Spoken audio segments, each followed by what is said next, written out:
শুভ নববর্ষের দিনে ইংরেজ বাজারের জহরাতলা মন্দির ও বোরা কালী মাতার মন্দিরে পুজো দিলেন অভিনেতা তথা বিধায়ক সোহম চক্রবর্তী। এদিন দুই মন্দিরে পুজো দিয়ে অভিনেতা সোহম চক্রবর্তী জানান, বছরের প্রথম দিনে পুজো দিলাম সকলের মঙ্গল কামনার উদ্দেশ্যে। সকলে ভালো থাকুক ও সুস্থ থাকুক, সকলে যাতে একত্রিত থাকে এবং শান্তিতে থাকে। এছাড়াও তিনি তার ফ্যান ফলোয়ারদের শুভেচ্ছা জানান।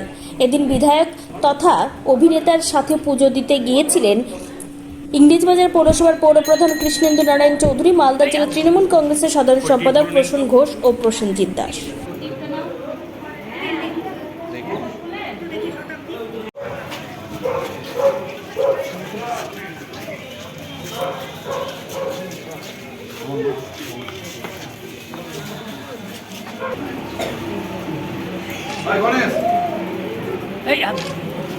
कोई टिप बोलो नहीं तो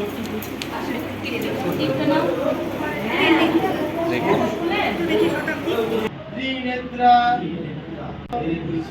वरदायिनी चंडामुंडा विनाशाय चंडी के चंडी স্যার একটু স্যার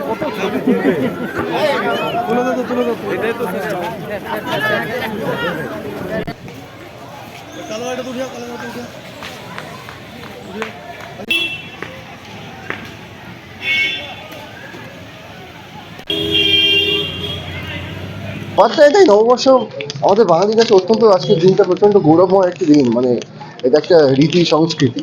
সুতরাং আজকে এই প্রথম দিনে, পবিত্র দিনে আমি সকলকে বলবো সবাই ভালো থাকুন, সুস্থ থাকুন, এবং মায়ের কাছে এখানে আমি সেই প্রার্থনাই করলাম যাতে সবাই একত্রিত থাকি, শান্তিতে থাকি, সুস্থ থাকি এবং এই মানসিকতাও নিয়ে থাকি যাতে সবাইকে ভালো রাখতে পারি। আপনার যে ফ্যান ফলোয়ারদের জন্য কি বার্তা? তাদেরকেও আমার সমান শুভেচ্ছা, তারাও খুব ভালো থাকুক এবং তারা যেভাবে যে সহযোগিতা, যে শুভেচ্ছা আমাকে দিয়ে এসছে, যে আশীর্বাদ তারা করে এসছেন, সেই আশীর্বাদকে পাথেয় করে আমি আগামী দিনে পথ চলতে চাই।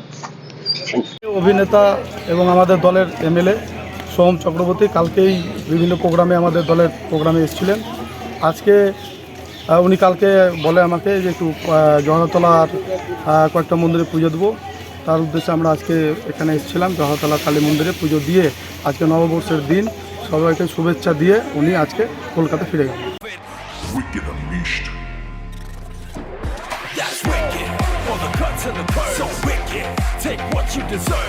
CBS Radio, unleash your wicked.